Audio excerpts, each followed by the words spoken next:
राधे राधे। ओम नमो श्री भगवते वासुदेवाय। गुरु कृपा ही केवलम।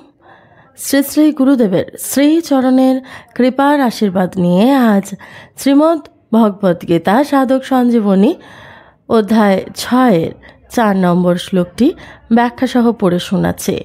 जय राधा वल्लभ श्रीहरि वंश। वसुदेवं सुतं देवं कंसचाणूरमर्दनं देवकी परमानन्दं कृष्णं वन्दे जगद्गुरुं नारायणं नमस्कृत्य नरचैव नरोत्तमं देवीं सरस्वतीं व्यासं ततो जयमुदीरयेत्। अथ षष्ठ अध्याय 4 नम्बर श्लोक। যোগারূঢ় কে হতে পারে? পরবর্তী শ্লোকে তার উত্তর দিচ্ছেন ভগবান। শ্রী ভগবান বলছেন, তিনি যখন ইন্দ্রিয় ভোগ বা কর্মে আসক্ত হন না, তখন সেই সর্বসংকল্প ত্যাগী ব্যক্তিকে যোগারূঢ় বলে অভিহিত করা হয়। সাধক ইন্দ্রিয়াদিতে অর্থাৎ প্রারব্ধ অনুসারে প্রাপ্ত শব্দ, স্পর্শ, রূপ, রস, গন্ধ এই 5টি বিষয়ে অনুকূল বস্তু, ব্যক্তি, পরিস্থিতি, ঘটনা আদি এবং দেহের আরাম, মান, অহংকার ইত্যাদিতে আসক্তি না করেন। ভোগ বুদ্ধি নিয়ে যেন এইগুলি ভোগ না করেন, সন্তুষ্ট না হন, বরং এটি অনুভব করতে থাকেন যে এই সমস্ত বিষয়, বস্তু ইত্যাদি আসে এবং যায়, এগুলি অনিত্য। তাহলে এতে সন্তুষ্টির কি আছে? এইভাবে নির্লিপ্ত থাকেন। ইন্দ্রিয়গুলির ভোগে আসক্ত না হওয়ার উপায় হলো ইচ্ছা পূরণ থেকে সুখ গ্রহণ না করা। যেমন কোনো মনোগ্রাহী কথা শোনা গেল, পছন্দ অনুযায়ী বস্তু, ব্যক্তি, পরিস্থিতি, ঘটনা ঘটল এবং যা বাঞ্ছিত নয় তা থাকলো না, তাহলে মানুষ প্রসন্ন হয় এবং তার থেকে সুখ গ্রহণ করে। সুখ গ্রহণ করলে মানুষের ইন্দ্রিয় ভোগে আসক্তি বৃদ্ধি পায়। সুতরাং সাধকের উচিত অনুকূল বস্তু, পদার্থ, ব্যক্তি ইত্যাদি পাবার আশা না করা। অনিচ্ছাকৃতভাবে অনুকূল বস্তুসমূহ যদি পাওয়া যায় তাহলে প্রসন্ন না হওয়া। এইরূপ হলে ইন্দ্রিয় ভোগে আসক্তি আসে না। দ্বিতীয়ত, মানুষের অনুকূল জিনিস না থাকলে সে সেই বস্তুর প্রয়োজন অনুভব করে, আর যখন সেটি প্রাপ্ত হয় তখন সে তার অধীন হয়ে যায়।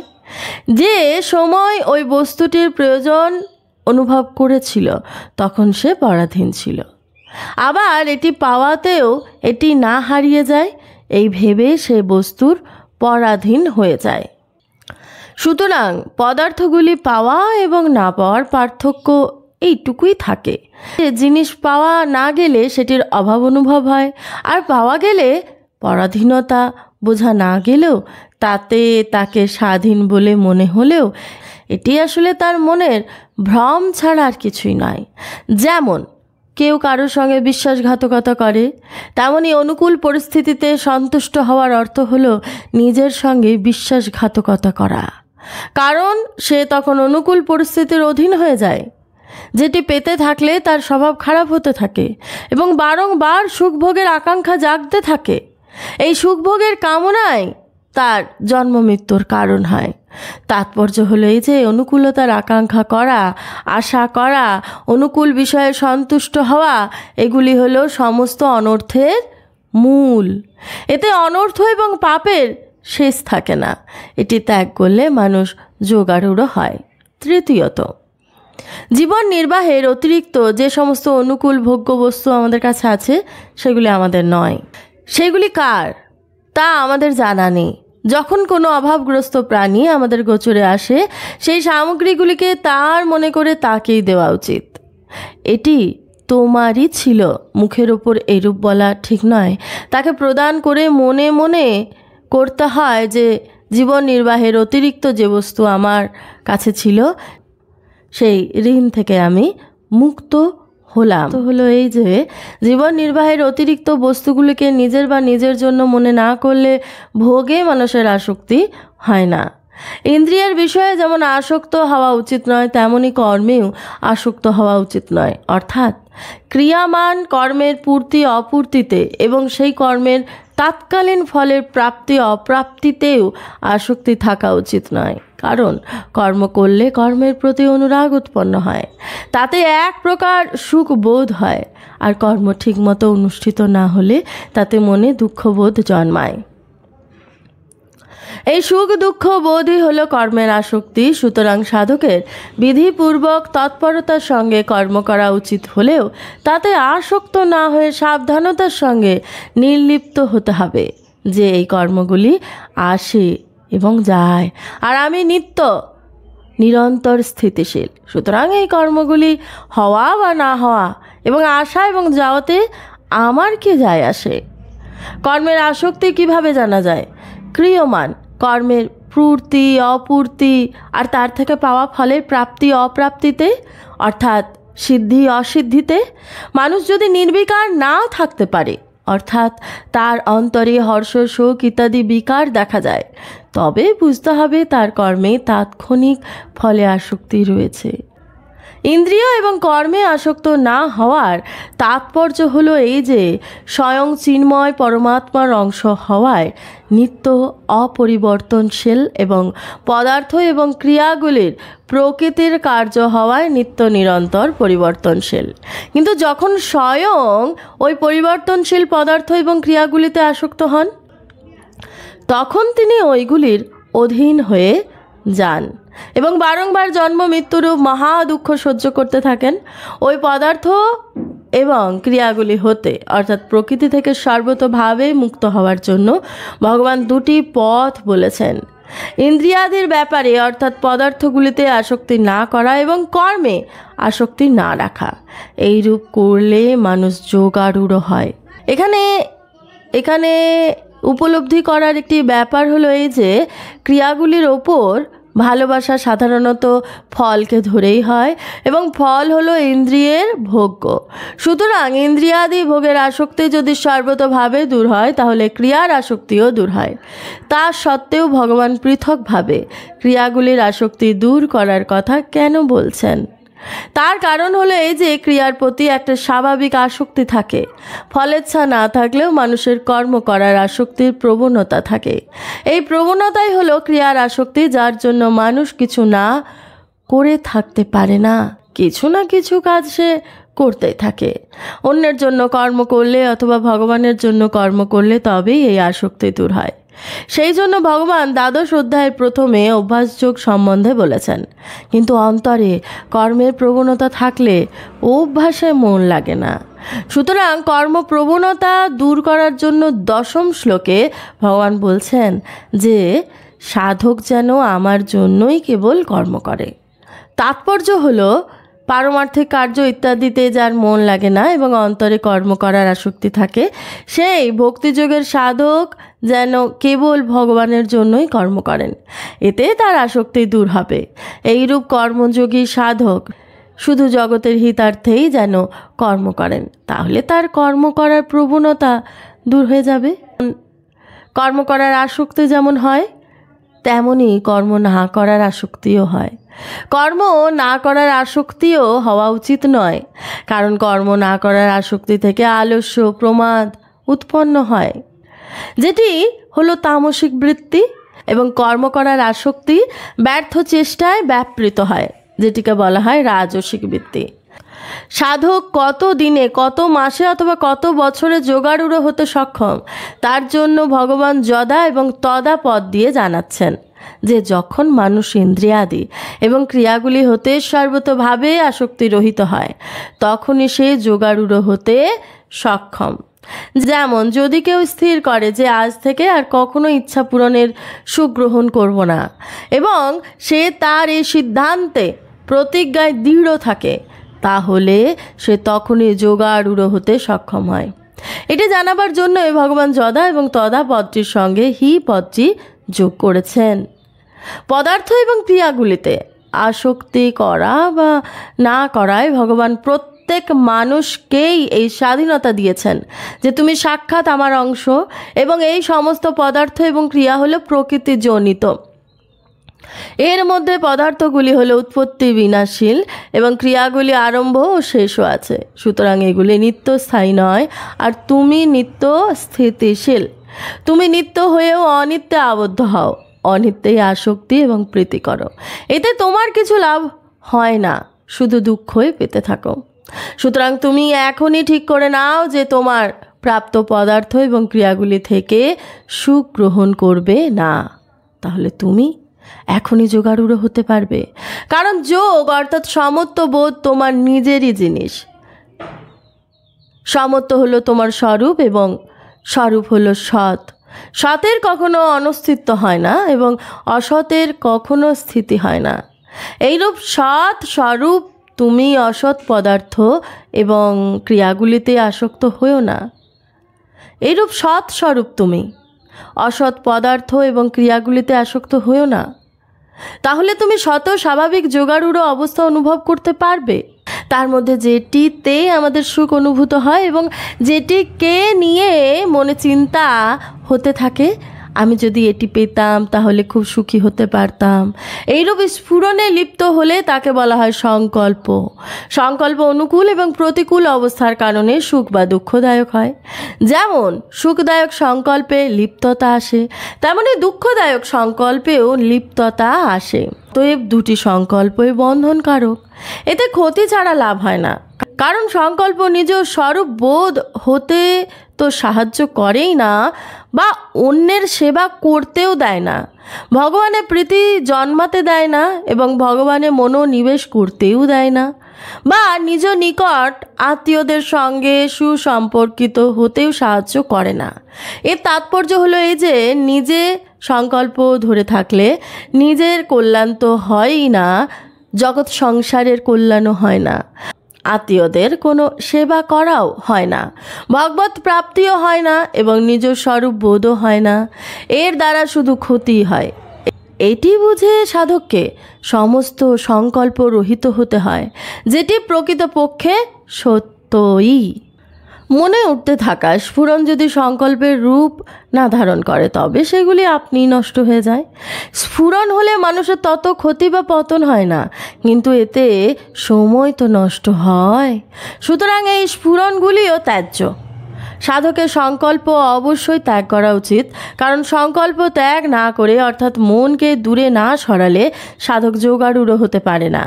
যোগারূঢ় না হলে পরমাত্মাকে লাভ করা যায় না, কৃতকৃত্য হওয়া যায় না, মনুষ্য জন্ম সার্থক হয় না, ভগবানের প্রীতি জন্মায় না, দুঃখের অন্ত হয় না। দ্বিতীয় শ্লোকে ভগবান ব্যতিরেক রীতিতে বলছেন যে সংকল্প ত্যাগ না করে মানুষ কোনোভাবে যোগী হতে পারে না। আবার এখানে অন্যয় রীতির দ্বারা বলছেন যে সংকল্প ত্যাগ করলে মানুষ যোগারূঢ় হয়। এর তাৎপর্য হলো যে সাধকের কোনো প্রকারে সংকল্প রাখা উচিত নয়। ভগবান সংকল্প ত্যাগের উপায়: 1. ভগবান নিজের দিক থেকে আমাদের শেষ জন্ম মনুষ্য রূপ করেছেন যাতে আমরা নিজেদের উদ্ধার করতে সক্ষম হই। সুতরাং এই অমূল্য মুক্তিদায়ক মনুষ্য জন্মকে আমাদের নিরর্থক কাজে নষ্ট করা উচিত নয়। এইরূপ চিন্তা করে সংকল্প ত্যাগ করতে হবে। কর্মযোগের সাধক নিজের কর্তব্য পালন করে। কর্তব্যের সম্বন্ধ থাকে বর্তমানের সঙ্গে, অতীত বা ভবিষ্যতের সঙ্গে নয়। কিন্তু সংকল্প বিকল্প অতীত ভবিষ্যৎ কাল নিয়ে হয়, বর্তমান নিয়ে নয়। তাই সাধকের নিজ কর্তব্য ত্যাগ করে অতীত ভবিষ্যৎকালের সংকল্প বিকল্পের মধ্যে আবদ্ধ হওয়া উচিত নয়, বরং আসক্তিরহিত হয়ে কর্তব্য কর্মে ব্যাপৃত থাকা প্রয়োজন। 3. জ্ঞান যোগের সাধকে এইরূপ দৃঢ় নিশ্চয়ই হতে হয় যে প্রকৃতপক্ষে সত্তা একমাত্র পরমাত্মা রয়েছে, সংকল্প কিংবা সংসারের বাস্তবে কোনো সত্তা নেই। অতএব যদি কখনো কোনো সংকল্প জাগে তাহলে তাতে নিরপেক্ষ থাকতে হবে, ওতে আসক্তি কিংবা বিদ্বেষ করবে না। 4. ভক্তিযোগের সাধককে চিন্তা করে বুঝতে হবে যে মনে যত সংকল্প আসে তা সবই প্রায় অতীতকালকে নিয়ে, যা এখন নেই, অথবা ভবিষ্যতের জন্য আসে যেটি পরে হতে পারে, অর্থাৎ এখন নেই। অতএব যা এখন নেই তার চিন্তায় সময় নষ্ট করা, আর যে ভগবান আছেন এখন নিজের মধ্যে আছেন, আমাদের নিজের তার চিন্তা না করা এ কত বড় ভুল। এইরূপ ভাবনা চিন্তা করে সংকল্প দূর করতে হয়। সিদ্ধি ও অসিদ্ধিতে সম থাকার নামই হলো যোগ। এই যোগ অর্থাৎ সমত্বে আরূঢ় হওয়া, স্থিত হওয়াকে বলা হয় যোগারূঢ় হওয়া। যোগারূঢ় হলে পরমাত্মা প্রাপ্তি হয়। দ্বিতীয় শ্লোকে ভগবান বলেছিলেন যে সংকল্প ত্যাগ না করলে কোনো যোগী সিদ্ধ হয় না, এবং এখানে বলছেন যে সম্পূর্ণভাবে সংকল্প ত্যাগ করলে তবেই সে যোগারূঢ় হয়। এতে সিদ্ধ হয় যে সর্বপ্রকারের যোগেই যোগারূঢ় অবস্থা প্রাপ্ত হওয়া যায়। যদিও এই স্থানে কর্মযোগের প্রকরণই রয়েছে, কিন্তু সংকল্প ত্যাগ করলে যোগারূঢ় অবস্থায় সবই এক হয়ে যায়। যোগারূঢ়কে কিভাবে চেনা যায়? এখানে সেই সম্পর্কে 3টি কথা বলা হয়েছে। পদার্থের প্রতি আসক্ত না হওয়া, ক্রিয়াদিতে আসক্ত না হওয়া এবং সমস্ত সংকল্প অর্থাৎ মনোবাঞ্ছা ত্যাগ করা। তাৎপর্য হলো এই যে ইন্দ্রিয়াদিতে, ভোগাদিতে এবং ক্রিয়াতে যেন আসক্তি না হয় এবং মনের মধ্যে এই ইচ্ছা যেন না থাকে যে এটা হওয়া উচিত নয় অথবা ওটি হওয়া উচিত নয়। যার পদার্থ থাকায় বা না থাকায় কোনো আসক্তি নেই, ক্রিয়াদি থাকায় বা না থাকায় কোনো আসক্তি নেই এবং কোনো প্রকার সংকল্প নেই, তিনি যোগারূঢ়। অর্থাৎ পদার্থ থাকা যাক বা না যাক, ব্যক্তি থাকুক বা না থাকুক, ক্রিয়াদি হোক বা না হোক, এইসবে কোনো আগ্রহ থাকা উচিত নয়। সাধকের চিন্তা করে দেখা উচিত এমন কোন বস্তু আছে যা সর্বদা আমাদের কাছে থাকবে আর আমরাও সর্বদা তার কাছে থাকব। এমন কোন ব্যক্তি আছে যিনি সর্বদা আমাদের সঙ্গে থাকবেন এবং আমরাও সর্বদা তার সঙ্গে থাকব। এমন কোন ক্রিয়া আছে যা আমরা সর্বদা করতে পারবো এবং যা সর্বদা আমাদের দ্বারা হতে থাকবে। কোনো বস্তুই সর্বকালের জন্য আমাদের সঙ্গে থাকে না। আমাদের বস্তু, ব্যক্তি এবং ক্রিয়া থেকে পৃথক হতেই হবে। আমরা যদি এখনই তাদের থেকে পৃথকত্ব স্বীকার করে নিই, তাদের সঙ্গ ত্যাগ করি, তাহলে জীবন মুক্তি স্বতঃসিদ্ধ হয়ে যায়। তার তাৎপর্য হলো এই যে বস্তু, ব্যক্তি, ক্রিয়াদের সংযোগে অনিত্য, কিন্তু বিয়োগ নিত্য। নিত্যকে স্বীকার করলে নিত্য তত্ত্ব প্রাপ্তি হয় এবং কোনো কিছুর অভাব থাকে না। ইন্দ্রিয়াদির ভোগ এবং কর্মে আসক্ত না হওয়ার অর্থ হলো কামনা রহিত এবং কর্তৃত্ব রহিত হওয়া। ইন্দ্রিয়াদির ভোগে পদার্থ আসক্ত না হলে সাধক কামনা রহিত হন এবং ক্রিয়াদিতে আসক্ত না হলে কর্তৃত্ব রহিত হন। কামনা রহিত এবং কর্তৃত্ব রহিত হলে স্বরূপে শত স্থিতি লাভ হয়। বাস্তবে নতুন করে স্থিতি লাভ হয় না। স্থিতি শতই রয়েছে, কিন্তু কামনা শূন্য, কর্তৃত্ব শূন্য না হলে সেই স্থিতি অনুভব হয় না, সেই স্থিতি অনুভূত হয় না। কামনা ও কর্তৃত্বের সর্বতোভাবে ত্যাগ হলে স্বরূপের স্বতঃসিদ্ধির স্থিতি অনুভূত হয়। লেখার সময় যেমন কলম কাজে লাগে আর লেখার কাজ সম্পূর্ণ হলে কলম যেমনকার তেমনই রেখে দেওয়া হয়, তেমনি সাধক কাজের সময় তার শরীরকে কাজে ব্যবহার করবেন এবং কাজটি সম্পূর্ণ হলে তার সঙ্গরহিত হবেন। তাহলে প্রত্যেকটি ক্রিয়ার পরেই তার যোগে স্থিতিলাভ হয়। ক্রিয়া থেকে যদি সর্বতোভাবে সম্পর্ক ছিন্ন হয় তাহলে তিনি যোগারূঢ় হন। ক্রিয়া এবং পদার্থের আসক্তি থেকেই পতন হয়, তাই ক্রিয়াতেও আসক্ত হতে নেই, তার ফলেও আসক্তি থাকা উচিত নয়। সংকল্পজনিত সুখের ভোগও যেন না হয়, অর্থাৎ সংকল্প পূর্তির সুখও নেওয়া উচিত নয়। নিজ মুক্তির ইচ্ছাও যেন না থাকে, কারণ মুক্তির ইচ্ছাতে বন্ধনের সত্তা দৃঢ় হয়। সুতরাং কোনো সংকল্প বা ইচ্ছা না রেখে উদাসীন থাকা উচিত। ওম তৎসদিতি শ্রীমদ্ভগবদ্গীতাসু উপনিষদসু ব্রহ্মবিদ্যায়াং যোগশাস্ত্রে শ্রীকৃষ্ণ অর্জুন সংবাদে অষ্টোধ্যায় ধ্যানযোগো নাম 4 নম্বর শ্লোক সমাপ্ত হলো ব্যাখ্যা সহ। জয় রাধা বল্লভ শ্রী হরিবংশ। ওম শান্তি শান্তি শান্তি। এতক্ষণ ধরে যা কিছু পাঠ করে শোনালাম সবই শ্রী শ্রী গুরুদেবের শ্রী চরণে নিবেদন করছি, শ্রী শ্রী গুরুদেবের কৃপায়। জয় রাধা বল্লভ শ্রীহরিবংশ।